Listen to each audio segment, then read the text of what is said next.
వచ్చింది. అంటే 10,000 10 10/10 వచ్చిన వాళ్ళకు 10,000 ఇస్తానని డిక్లేర్ చేసింది. సో 5,000 మాత్రం మనం 2 సార్లు 3 సార్లు ఇవ్వగలిగినాం. మరి వాళ్ళను ఫ్లెక్సీలో కూడా వేయగలిగినాము. ఎమ్మెల్యే గారి దగ్గరికి తీసుకెళ్ళగలిగినాం, కార్పొరేటర్ గారి దగ్గరికి కూడా తీసుకెళ్ళినాం. సో వారిని పేపర్లో కూడా వేయించగలిగినాం. సో మీరు పరీక్షించుకోండి.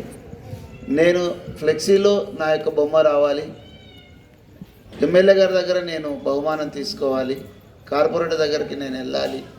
ఆ రకంగా మన ప్రయాణం అంచెలంచెలుగా పై ఎదగాలి అనే ఆశ కలిగి మీరు మంచి మార్కుల చేత ముందుకు వస్తారని ఆశపడుతూ, మరి ఇక్కడ మా పిల్లలను మా స్టూడెంట్స్ని అందరినీ ఆశీర్వదించడానికి వచ్చినటువంటి కాలనీ పెద్దలైన నరేష్ గారు మరియు నరసింహ, మహమ్మద్ భయ్య మరియు మా టీచర్స్ అందరూ ప్రజెంట్ అయినారు.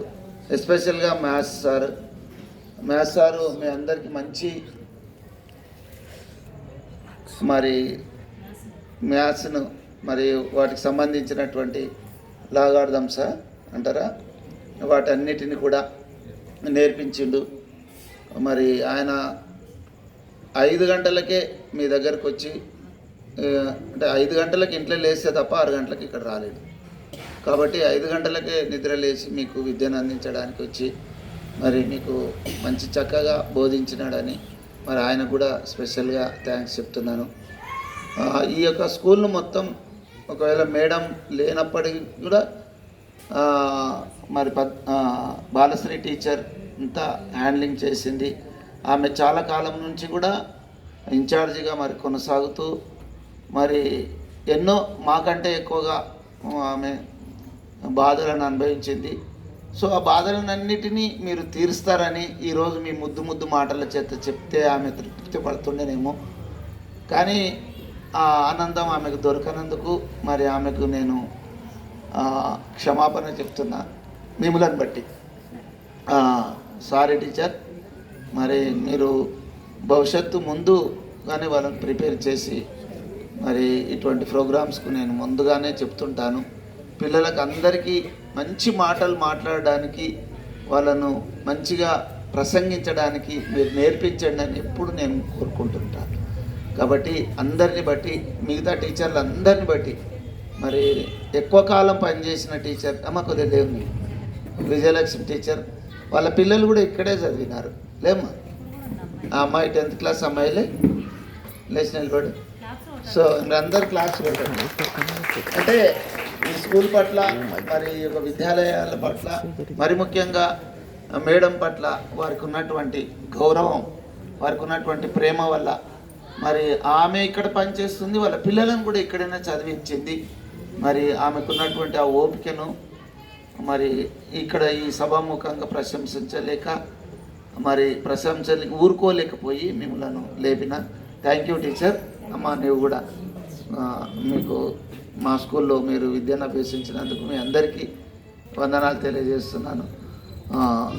అదే రీతిగా మిగతా టీచర్స్ని కూడా నేను గౌరవిస్తున్నాను, వారికి థ్యాంక్స్ చెప్తున్నాను. పిల్లలు, మీరు మమ్మల్ని ఈ పూటకు ఈ యొక్క సమయానికి సంతృప్తి ఇవ్వకపోయినా భవిష్యత్తులో మీరు ఇస్తారని ఆశపడుతూ మిమ్మల్ని కూడా మీకు థ్యాంక్స్ చెప్తున్నాను.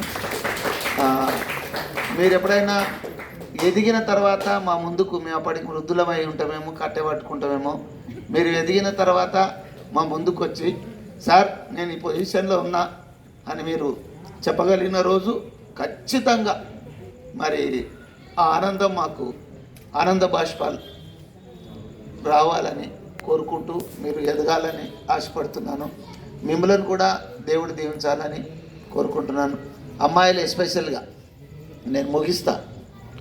అమ్మాయిలు ఎస్పెషల్గా, అమ్మా మీరు చదివిన చదువును ఎక్కడ వృధా చేయకండి. భవిష్యత్తులో మీరు మంచిగా చదువుకొని మీ కాళ్ళపైన మీరు నిలబడాలి. ఎంతమంది ఉన్నారు? లేచి నిలబడండి అమ్మాయిలు. 11 మెంబర్స్ అందరు ఆణిముత్యాలే. ఏ ఒక్కరు కూడా దేవుని పోలిక చొప్పులనే మీరు ఉన్నారు.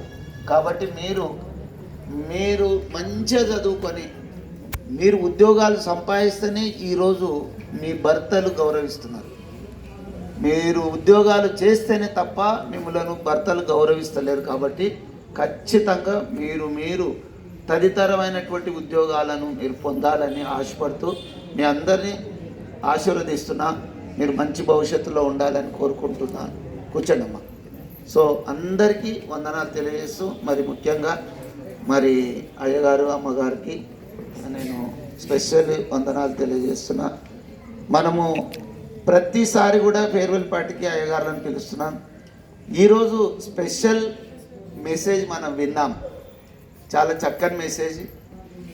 వెలుగు చీకటిని తోసుకొని వెలుగు ప్రకాశిస్తుంది, చీకటిని పాలదోలి వెలుగు ప్రకాశిస్తుందని అయ్యగారి ప్రసంగం చాలా చక్కగా చెప్పినందుకు అయ్యగారికి వందనాలు తెలియజేస్తున్నాను. మరియు పుష్ప కూడా ఆమె నేనైతే బాధపడ్డాను, నా బాధను మీకు వ్యక్తపరిచాను. కానీ ఆమె బాధపడ్డ నిన్నగాక మొన్ననే కదా మనకు శివుడు, మనం శివరాత్రి జరుపుకున్నాము. ఆయన కొరకు ఉపవాసాలు ఉన్నాం. శివుడు విషాన్ని కంఠములోనే దాచుకున్నాడని, విషమును కంఠములోనే మింగే టైంలో అక్కడ, అందుకే ఆయనను చక్కని పేర్లు ఉంటాయి. ఆయనకు చాలా దేవుళ్ళ కన్నా శివుడికి ఎక్కువగా పేర్లున్న దేవుడు. అంటే హిందూ సంప్రదాయంలో ఇంకా దేవుడుగా ఉన్నటువంటి శివునికి చాలా పేర్లు ఉంటాయి. కాబట్టి పుష్ప మరి ఆ శివునిలాగా తనకున్న బాధను కంఠంలోనే దాచుకున్నది, వ్యక్తపరచలేదు. ఆమె కూడా వందనాలు తెలియజేస్తున్నారు. కాబట్టి అందరిని బట్టి మీరందరూ ఇక్కడికి ఇచ్చేసిన ప్రతి ఒక్కరికి భోజనాలు కూడా ఏర్పాటు చేశాము. భోజనం చేసి పిల్లలను ఆశీర్వదించి వెళ్ళాల్సిందిగా కోరుకుంటూ నా యొక్క చిన్న ప్రసంగాన్ని ముగిస్తాను. Thank you. అందరూ ఒక్కని మాత్రము